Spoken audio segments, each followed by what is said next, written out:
Hey there, I'm Ryan Somerville, and this is my podcast where I bring on one of my fellow climbers, talk about climbing and anything outside of it. Today I have Wendy Huynh, damn it! Wait, sorry, I kept on Huynh. Maybe I'll keep that in. Huynh.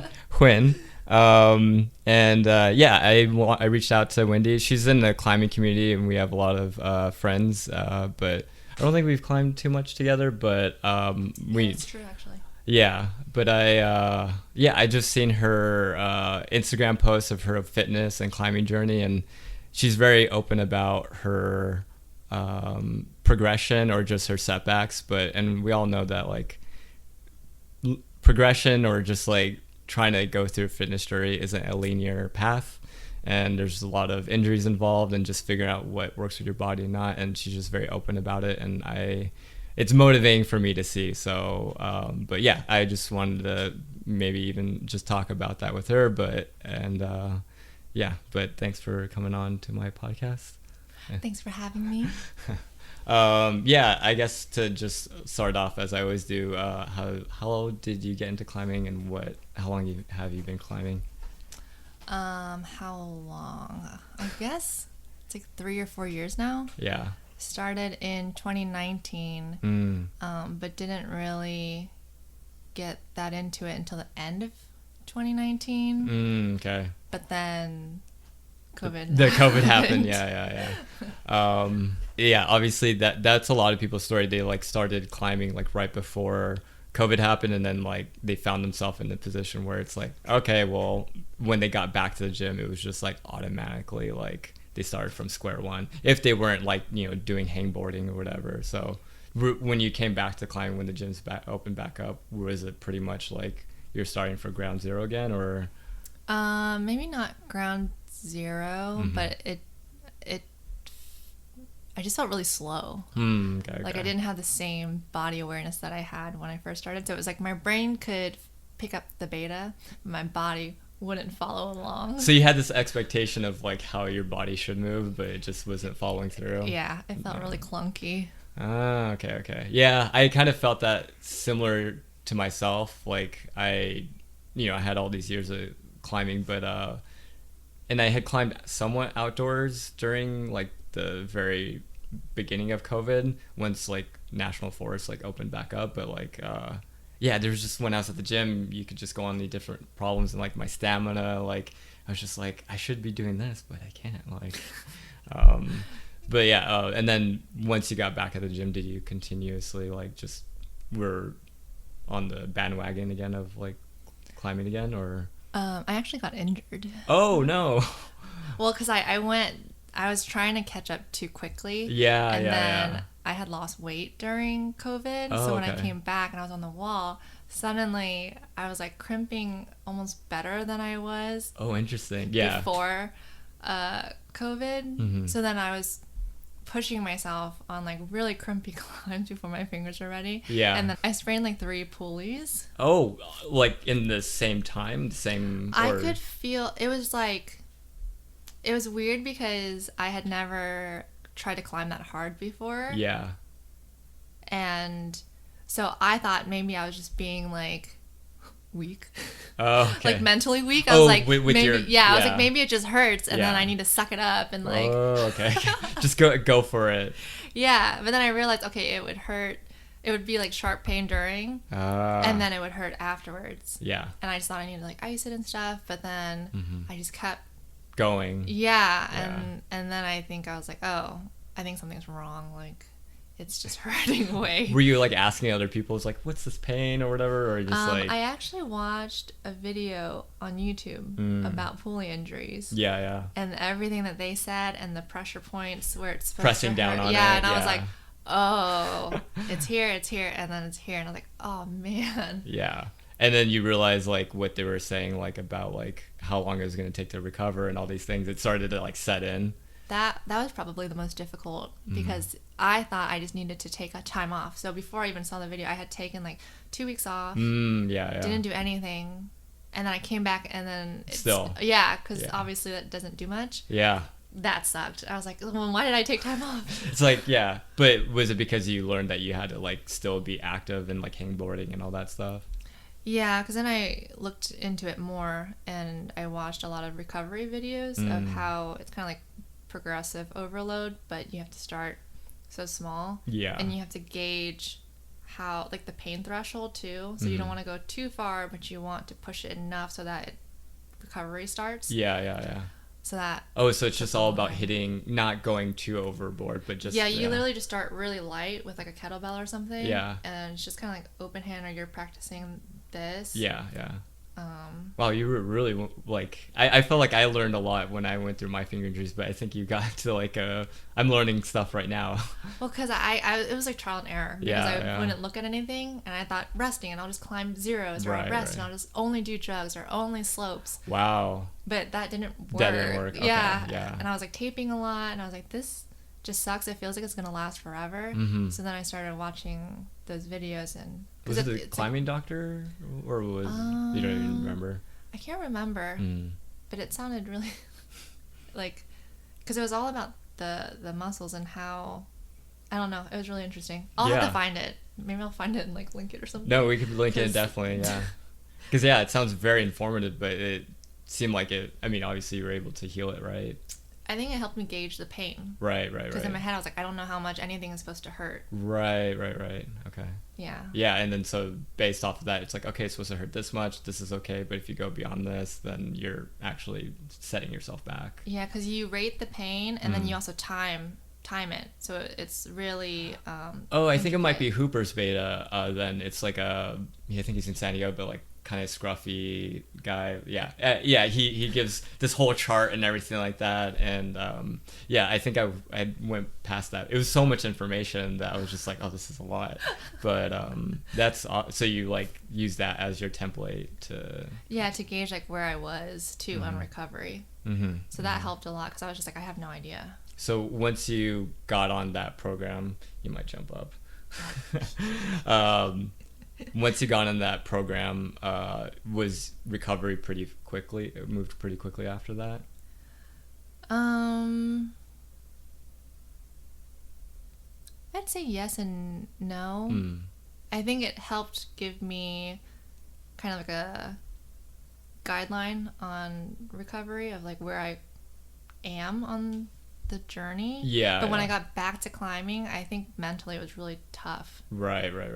Because you were sort of had the expectation of like how you should perform, or like you're still trying to mentally protect yourself?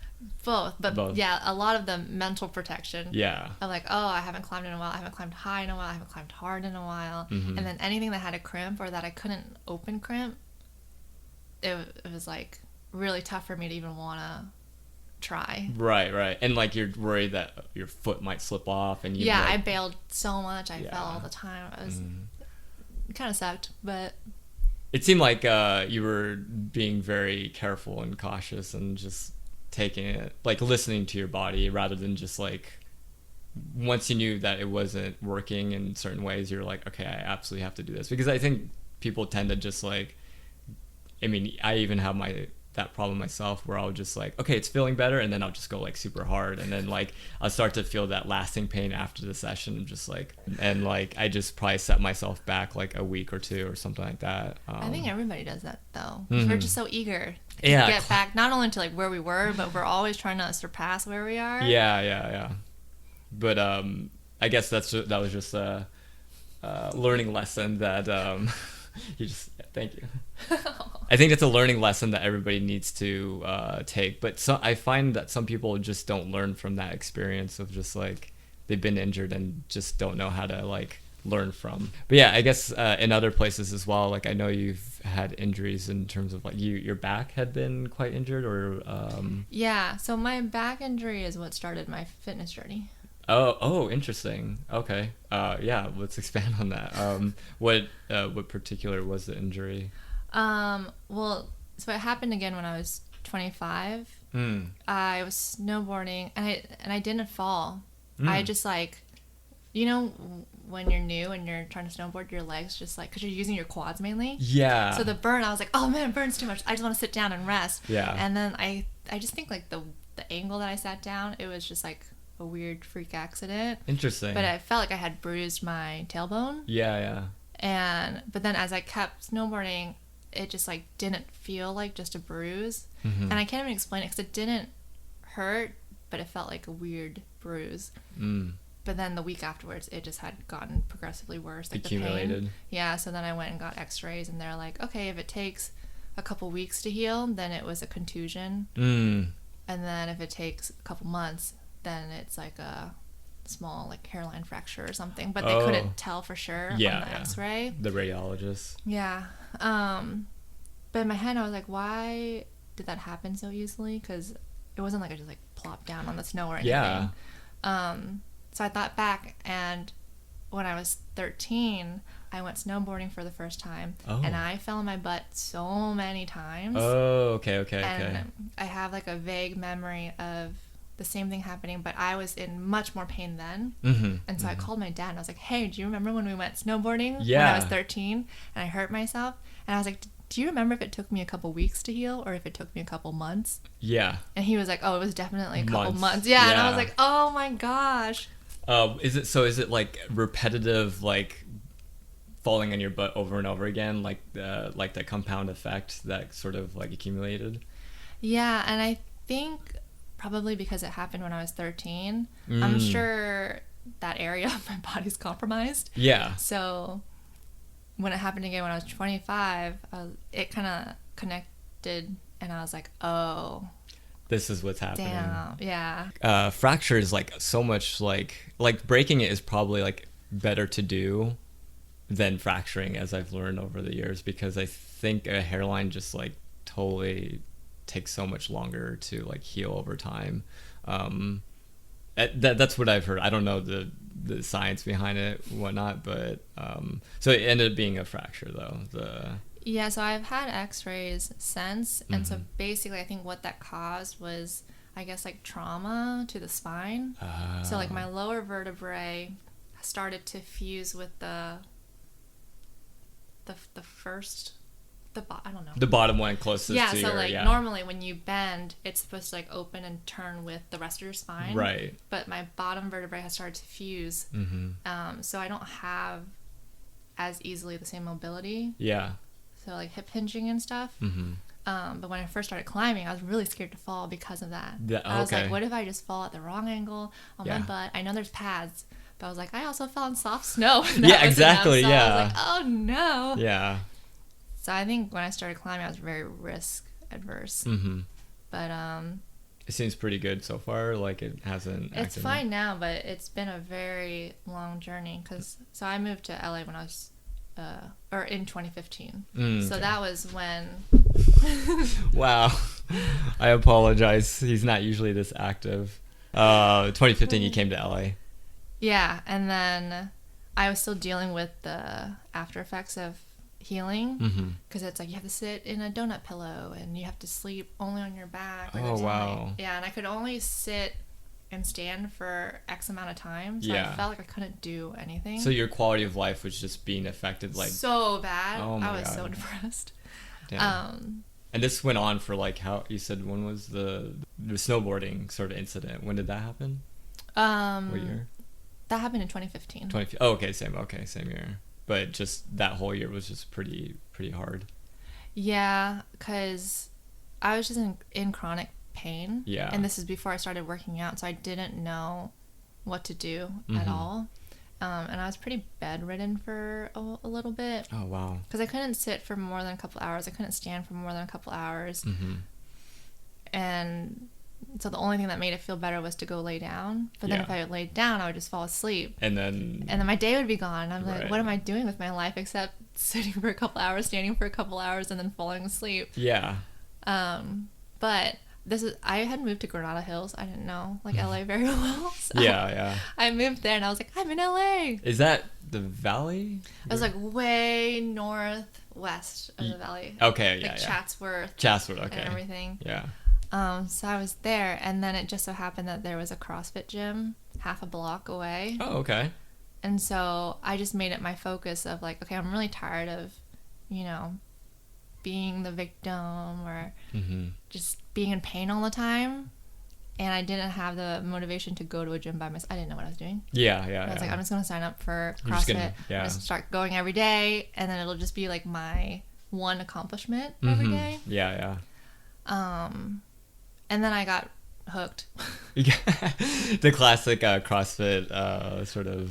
I think it's similar to climbing where it's the Yeah. built-in community Yes. that you get. And Yeah. that was what I needed at the time. Because I just moved. I didn't have like a lot of friends yet. Yeah. And I was just so down too because of the injury. Of course, yeah. And so being there, it was just, everybody was so supportive, really encouraging. And then all the stuff that you're doing, you build up strength relatively fast because you're pushing yourself so hard. Yeah. The progression just like spikes up super quickly. Yeah, it took a while, but it was so good. And I think just slowly building muscle around my spine and then like working on my core, Yeah. it made my back feel so much better It for just the first supported. time. Yeah, in okay. so long. Yeah.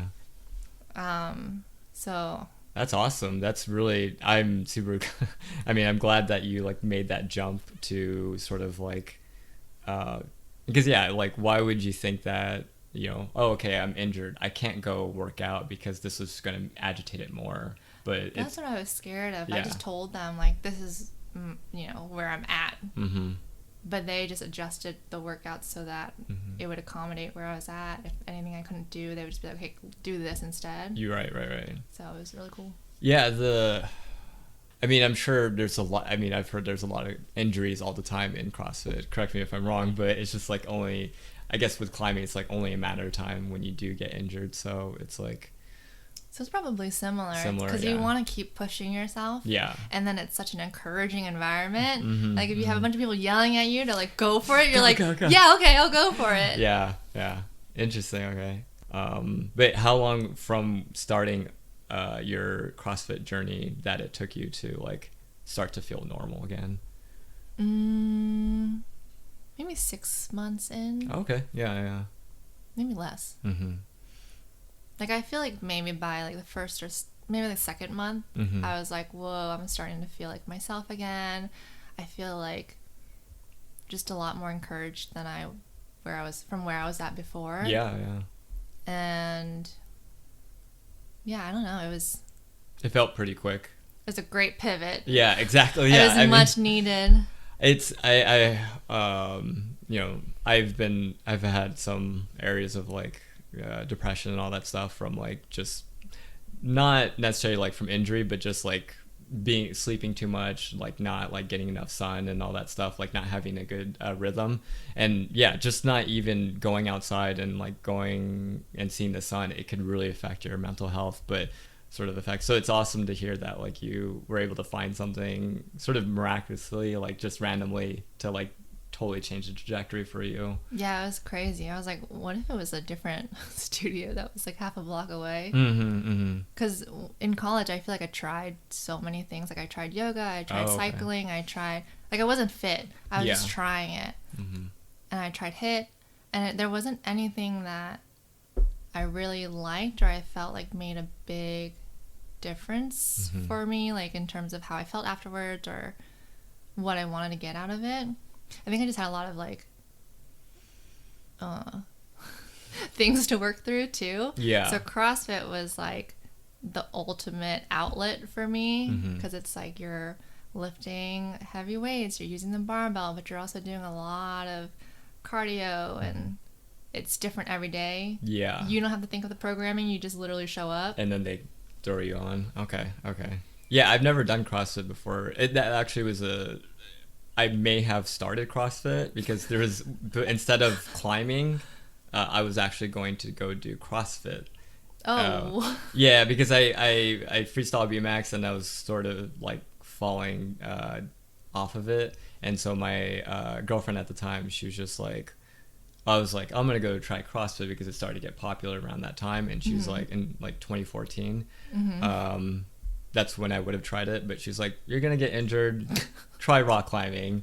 And then I'm like, okay. And then I went to one of the not recreation, what was the other gyms? It doesn't matter, but I ended up going to LA Boulders, and I just like went religiously, but So you were hooked immediately? immediately, yeah. It was like, I think I was there for more of the social aspect at first, like the community. Yeah. But then I think after like 2-3 months, like I was already like loving it. Yeah. But like then I got really hooked, I think 2-3 months in, and I was like, okay, I'm here for the climbing rather than the social. Like the like you said, is the CrossFit community pretty on par with the climbing community?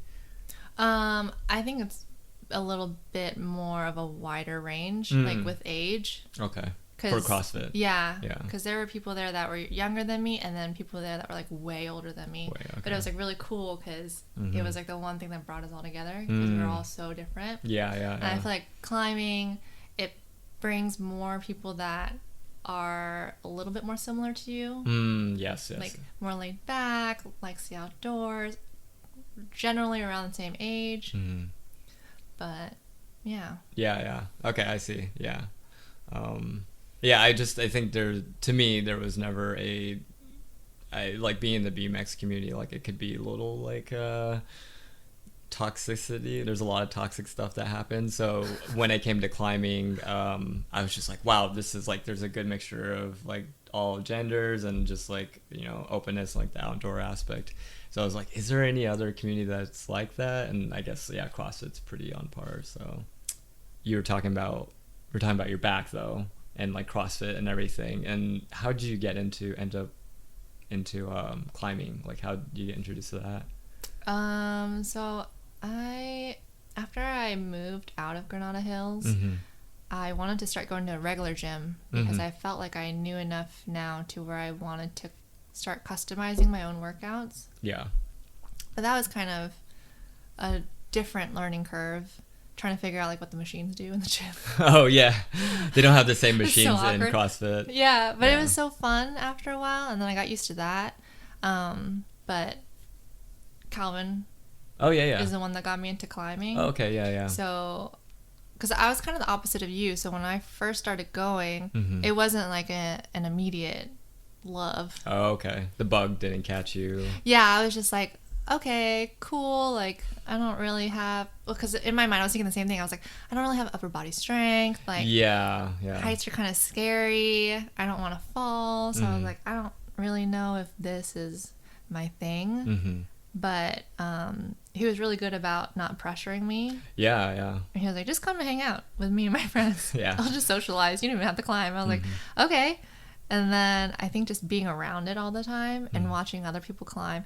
And I think it was the first time that I watched him and his friend Phil use just like technique on a climb in a very specific way. Oh, okay. That something clicked in my brain where I was like, they didn't use upper body strength for that. It was all legs. Footwork. Yeah. And I was like, wait, that was so cool. What the heck was that? You know? Interesting. And he was like, oh yeah, so there's certain moves where once you get past a certain point, you can just start using technique, and that'll just make climbing feel a lot more efficient. Yeah.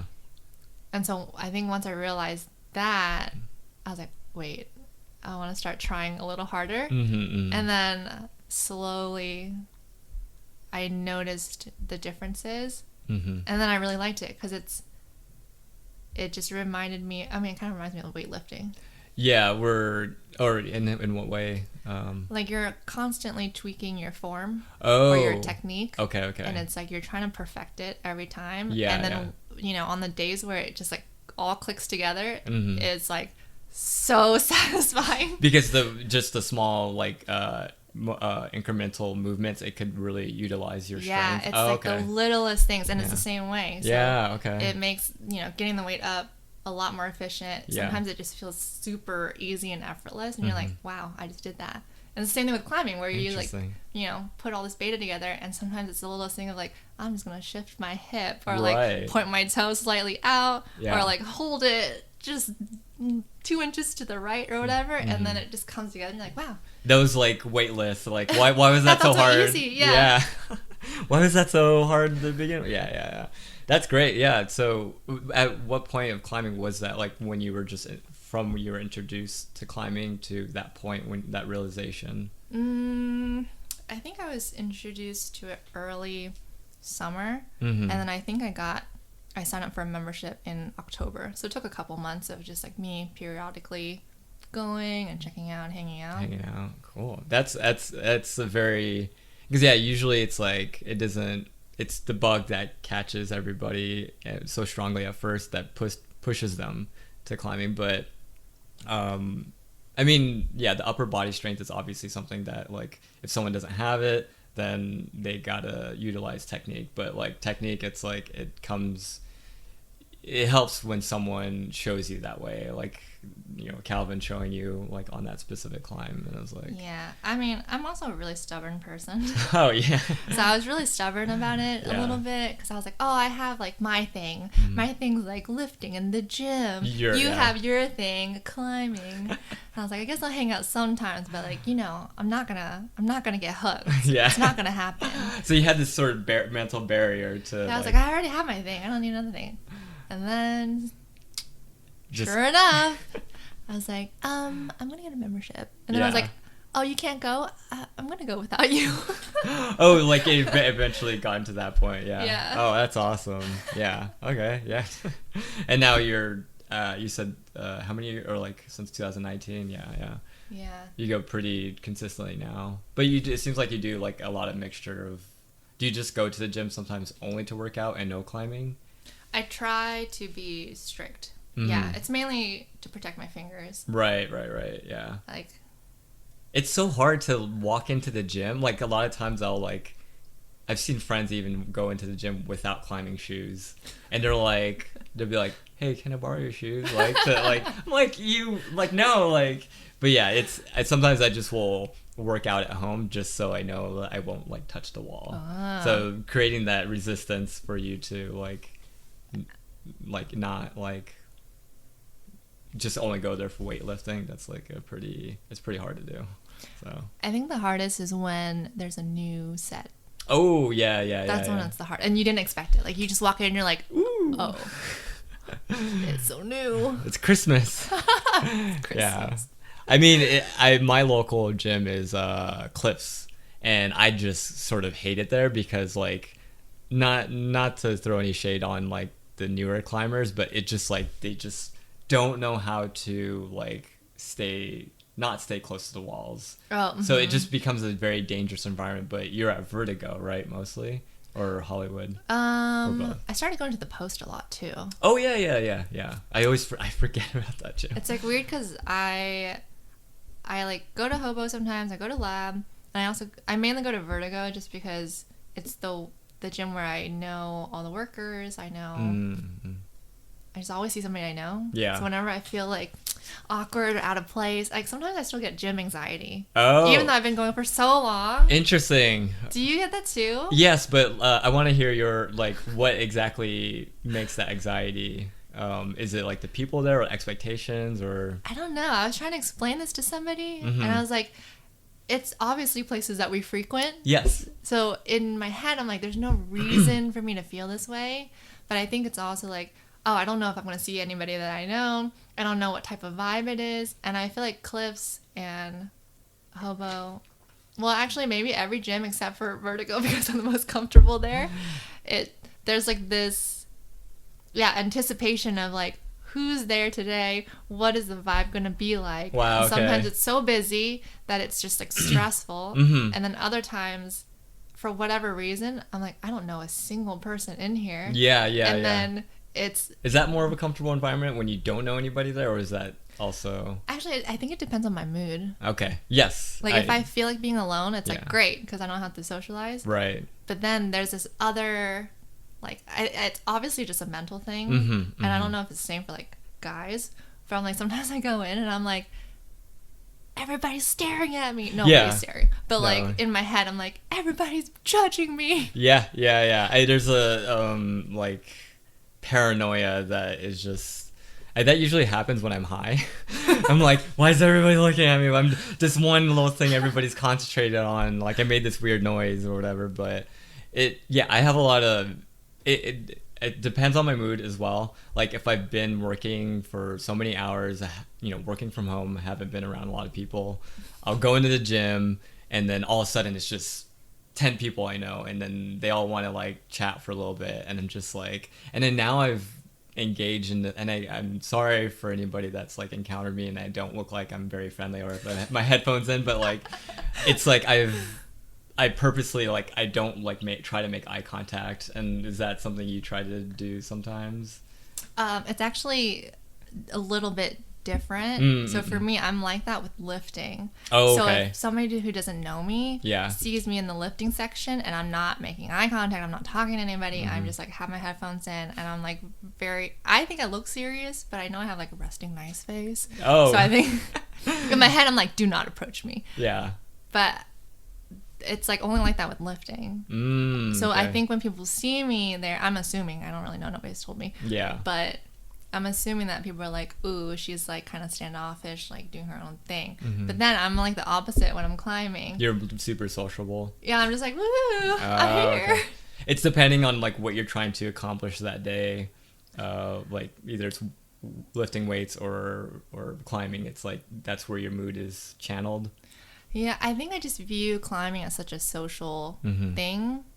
And so I try not to be cold or like closed off when I'm climbing. Because I'm trying to think, like I don't really project things by myself. Oh, you're okay. Because I climb with friends so often now. Yeah. That I usually am like working on something with somebody or near somebody that I know. But then with lifting, it's like my solo endeavor. Yeah. I mean, I will project mostly by myself, but sometimes I will project with other people. But I'm always like in I the will. zone. Yeah, I always go to that particular project like when I go to the gym. I think that's what happens. I build that up maybe in the same way the weightlifting part. It's like I'm there for this. I'm being very intentional about my warm up, and then I'm like going straight to this once I'm ready. And That's cool. I want to be more like that. I don't project very seriously. It could be a little bit of a, I don't know. It comes in waves where it's like I know it's good for myself, but then again I feel bad for not being like friendly to people. Like there's this like I mean I don't want anybody to like he's get not the wrong idea. He's not, that's interesting because that's how I am with lifting. I'm always because I've put on my Instagram before where I'm like, if you've tried to say hi to me or talk to me while I'm lifting, I'm really sorry if I didn't hear you or I didn't say hi back. I just tell people, like people that I frequently talk to, I'm just like, I'm sorry like if you ran into me last week and like I just didn't seem like I wanted to like talk, but maybe I should find a project and be more like that. Do you have like a limit of how many sessions you'll give a climb? That's a very good question. Yeah, there is. I think it has to do with incremental steps in progress. It's all about percentages. Like I look at how frequent I could do the move, or if I could even do the move in general. And like maybe I could do 5 moves here, 5 moves there, but this one move I can't do, and I've tried it over and over again in very different conditions, like beginning of my session or like at the end or something like that if I'm really warmed up. And like if I absolutely can't do it, or if it's like maybe only one time. If it's one time, I'll try to see if it's muscle memory, but it's mainly like if I can't do it, then the climb is over for me. I won't like try to do, because it's just like you're expecting new results, but nothing has changed. So I will look at that and be like, all right, what is wrong here? Like, is this like a strength thing, like a crimp strength thing, or is it like more recently has to do with like pinch strength for me? You analyze it so much more than I do. Yeah. I mean, cool. that's my sort of route, and it's just being more like, I want to get better, and sometimes it depends on what you want from climbing. If you just want to just enjoy climbing for the social aspect and just have fun, then that's great. But I would also say that with that mindset and like being hard on yourself is not like the funnest sometimes, but you kind of go in this like deep rabbit hole. I'm sure some people know the feeling, but yeah. So the projects that you send on average, how many sessions does it take you? If it's one that's like really like pushing my limits, like it would probably like I've had ones that lasted like months, like in the gym.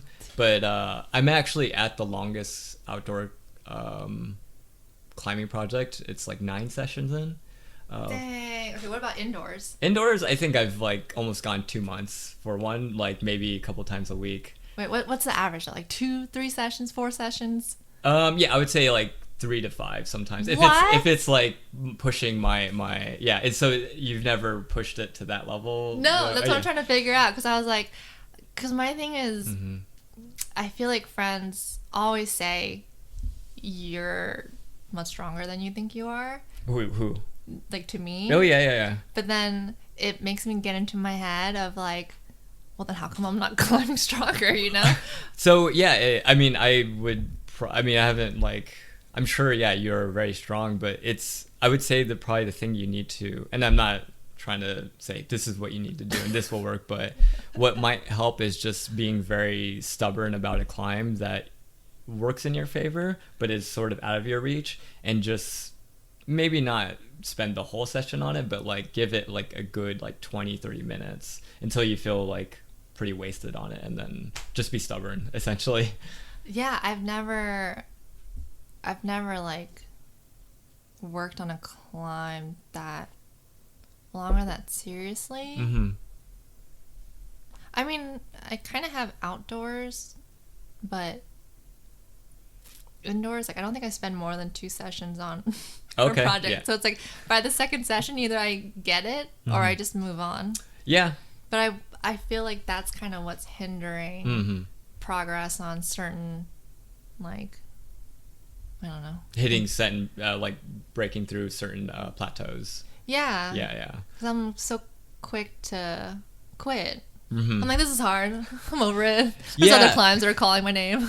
Yeah, I mean, it is really fun to, like, I even have that where it's like, I just don't want to try hard, or not like try like ultra hard. Like, I just want to enjoy climbing. Yeah, I don't know. And I think indoors, like, sometimes I just don't want it that badly. And I don't know if that's just me being, like, stubborn. I mean, like, 2 sessions in, like, nah, I don't even want it that bad. Yeah. Maybe I sometimes have to format my mind to be, like, or reprogram it to be, like, all right, act like this is an outdoor climb. And it just, like, if there's one move that's really, like, giving you issues, just maybe just work on that move for that day or something like that. If you have everything else dialed on it, just like try to really figure out that move. But then once you sort of make incremental progress on it, like build a muscle memory. Sometimes what happens is you'll build the muscle memory, but then at the same time you're losing strength. So you've built the understanding of like how to move, and then the next session you could go and be like, all right, I'm fresh now. I know how to move my body now. Yeah. So you'll see if like your muscle memory with it and your full strength could actually make it a lot easier. Yeah. So it could just be that, but that's like when you're like getting really deep into like just projecting, and if that's someone's, like if they want to do that, that's good, but like if that doesn't give you joy in climbing, then yeah, it's all about what gives you enjoy, like what makes you enjoy climbing. I'm gonna get my new goal. to try that out. To try and session one climb indoors at least 3 sessions before I give up. Give up. Okay. Yeah. I mean, that's great. Yeah. I don't know. And focus on like incremental progress. Because the other thing I don't do too that I've talked to George about this is like I'll project a climb, but all I'm doing, I don't sequence it out. Like I don't break it up. Oh, okay. I'll only do like start to midway. Right. And then if I don't get it, yeah. I just like, I'm like, well then what's the point of breaking up the climb? The rest of the climb? Oh, so yeah, it's all about the place you really want to be at is in 2 overlapping links. So you'll start from the bottom and get to a point, and then if you fall off at a certain point, then start maybe a couple moves before that and then continue the climb. The thing that sucks sometimes is like getting a climb that like a adjacent climb, because you want to be able to climb up to that point. Like if it's too high to get to that point, like you can't jump up to the midpoint, then you have to use another climb to get to that point. So it becomes challenging sometimes. And outdoors, people will use ladders to like be able to start it, but then that's when you start to go into insanity zone in climbing. It's like why do you want this is like why would you want it, like just objectively this is insane, but that's what climbers are in a nutshell. But that's what's kind of cool about it. It's Yeah. like that's how you know you want something that badly. Right. So I'm right. like I want like a passion project to find and figure out. But right now I'm like it's things that I know that I can do if I just get a few sessions in. And it's more, I think outdoors for me it's more mental than anything. Like the falling and like the danger factor. Yeah, and then not knowing what it's gonna feel like until you're there. Because inside the gym, it's like you can look at the hold or look at the placement and be like, okay, I know how this is gonna feel. Yeah. But when you're outside, you have no idea. You're like, okay, maybe here. But you know, it's kind of like everything is on, which is the most exciting part. Yeah. So you're like, okay, maybe I'll do this, and then you know, Flapper Central, baby. Flapper Central. Yeah, that is a not knowing how holds are at a certain point of a climb. That is a very scary thing, and it's like even if you do like start midway through a climb and like you could kind of figure it out, but like if you get to a point and you know you're going to be pumped if you start from the bottom, like if you like it's like, okay, I'm going to be this X amount and like am I going to be able to keep it together if I fall? What's the fall like? And so yeah, the fall outdoors is really scary. yeah, I feel like that's something, a mental barrier a lot of people have to get through. In some circumstances it's just like, yeah, you just can't fall. And I'm like, what the heck? Like, what do you mean?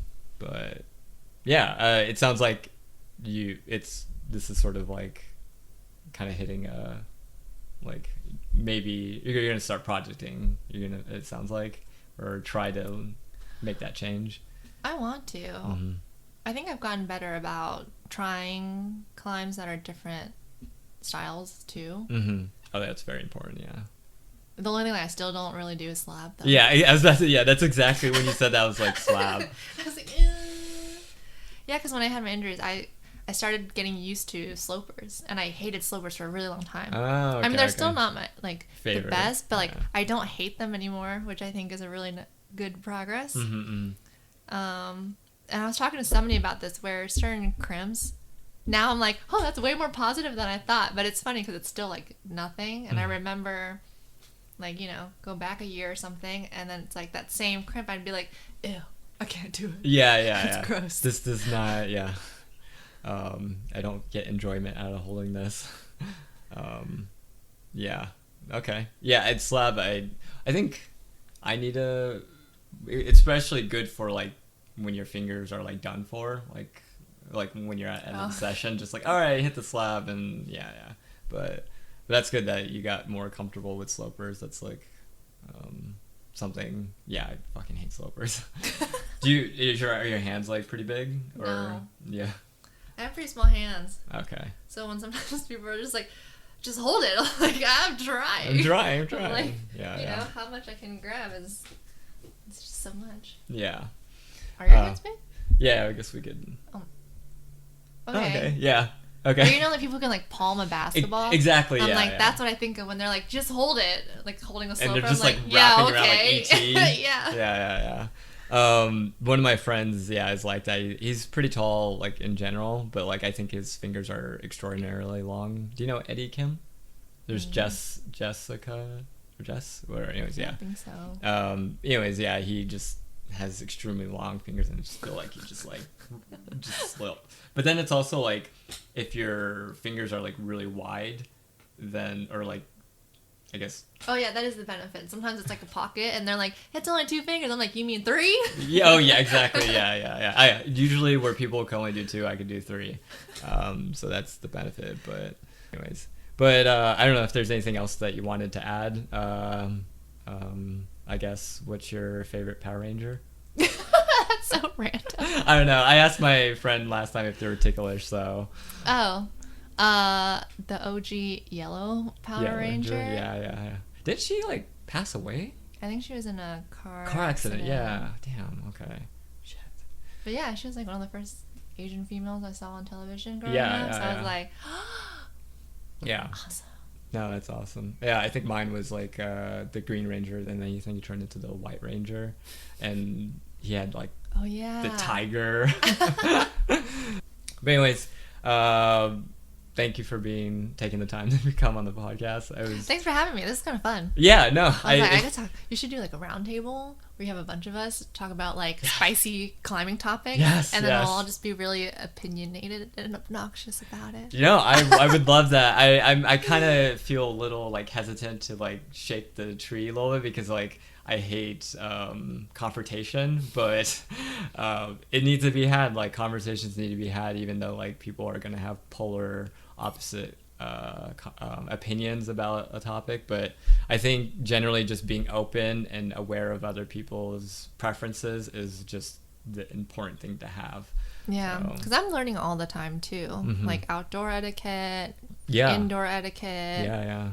Yeah. That's a big one. Yeah, but I'm also just interested in your journey as well, and maybe kind of the things I dabbled upon about your like projecting. Maybe next time we could talk about that. I know, like I need a project harder apparently. I mean, if that's something you want to do, then yeah, it's all about what we want out of climbing. Everybody has their own definition of it, but I think it's so easy to get like into just like, all right, I need to climb this grade, at this point, and then this grade at this point. So, but progression. I think it's so hard not to like grade chase. Yes, grade chase. Yeah. I mean, I would love to have you on again, and just conversation was just so easy to have. So, yeah, yay! All right.